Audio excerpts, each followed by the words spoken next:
Hello everyone, and welcome back to the channel. Today, we're diving deep into the mystery of one of the most infamous cryptids in modern folklore. What is this creature? Is it a blood-sucking monster terrorizing livestock, or is there a more down-to-earth explanation? Let's find out. The legend of the Chupacabra, which literally means goat-sucker in Spanish, first exploded into the public consciousness in the mid-1990s in Puerto Rico. The initial reports described something truly bizarre. Eyewitnesses claimed to see a creature about 3 to 4 feet tall, standing on its hind legs like a kangaroo. It supposedly had large, glowing red eyes, leathery, greenish-gray skin, and a row of sharp spines running down its back. Farmers were finding their livestock goats, chickens, and other small animals dead, with strange puncture wounds on their necks, completely drained of blood. Panic spread like wildfire across the island, and soon the legend of this vampiric beast was born. As news of the Chupacabra spread, so did the sightings. Reports started popping up all over Latin America, from Mexico to Chile, and even crossed the border into the United States, particularly in states like Texas and Arizona. But here's where things get interesting. The description of the creature started to change. This new version of the Chupacabra wasn't a spiky bipedal alien-like thing. Instead, people were describing a 4-legged, dog-like animal. It was hairless, with tough, leathery skin, a pronounced spine, large fangs, and powerful hind legs. This is the image of the Chupacabra when being described. We have two very different descriptions: a spiky, alien-like creature from Puerto Rico, and a hairless, monstrous dog from the mainland. What's going on here? Alright, let's dive into the first sighting, Puerto Rico. The timing of these initial sightings is a huge clue. They happened in 1995.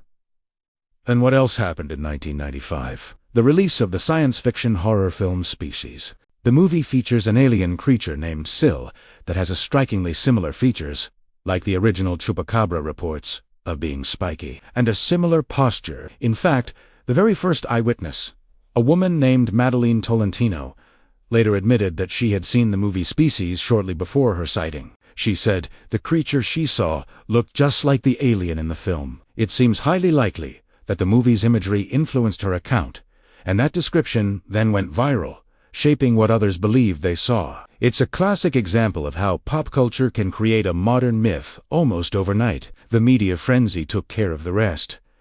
But what about all the dead livestock? While the idea of a blood-sucking monster is terrifying, the reality is probably more mundane. When an animal is found dead, its blood settles to the bottom of the body due to gravity, and the heart is no longer pumping. If a predator, like a wild dog or coyote, bites the neck to kill its prey, it can create puncture wounds. When the body is found later, it might appear drained of blood because the blood has coagulated internally and isn't flowing out. So, while the deaths were real, the blood-sucking part was likely a misinterpretation of the evidence. Attacks by stray dogs, which were a significant problem in Puerto Rico at the time, could easily account for the dead animals.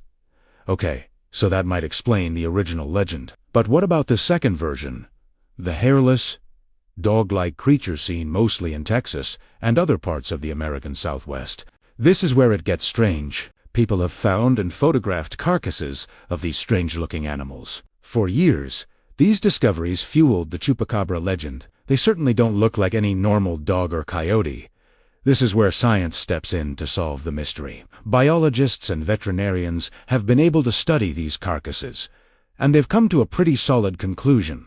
These Chupacabras are not a new species of monster. They are, in fact, familiar animals like coyotes. Dogs, even raccoons, get severe sarcoptic mange. Sarcoptic mange is a skin disease from tiny mites. These mites burrow into the animal's skin, causing intense itching and irritation. The infected animal scratches itself constantly, which leads to massive hair loss. Their skin becomes thickened, leathery, and covered in sores. The constant stress and infection weaken the animal's immune system, making them look emaciated and sickly. Their facial features can become distorted, making their teeth and fangs look larger and more menacing. So, you end up with a hairless, scary-looking canine that looks like something out of a nightmare. A sick, mangy coyote is also a desperate one. It's too weak and slow to hunt its usual prey, like rabbits or deer. So, what does it go after? Easy targets.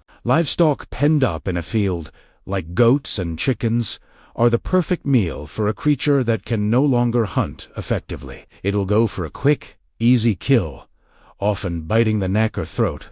So, you have a strange, monstrous-looking animal attacking farm animals.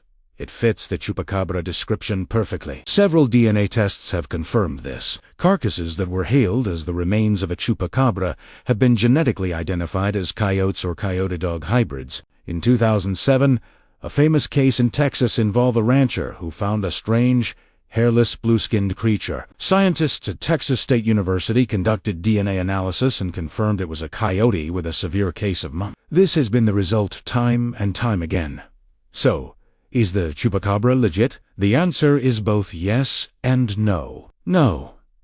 There isn't a mysterious, undiscovered species of blood-sucking monster roaming the Americas. The evidence for that just isn't there. The original Puerto Rican creature seems to be a product of cultural hysteria influenced by a sci-fi movie, but in a way, the Chupacabra is real. It's not a cryptid, but a misidentified animal. The real Chupacabra is the tragic sight of a coyote or a dog ravaged by disease. The legend gives a supernatural name to a natural, albeit disturbing, phenomenon. It's a powerful reminder of how our minds can create monsters out of the unfamiliar and frightening. We see something we do and understand, a sick animal that looks alien and behaves desperately, and our imagination fills in the blanks with stories of vampires and demons. The story of the Chupacabra is a perfect storm of factors.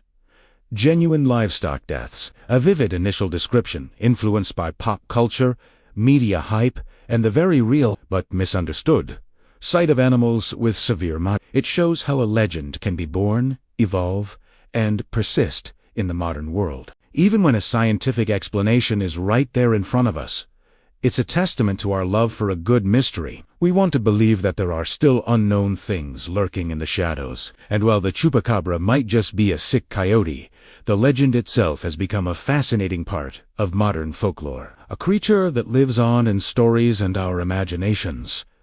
What do you guys think? Have you ever heard a Chupacabra story from your area? Do you think there's more to the legend than just manje in movies?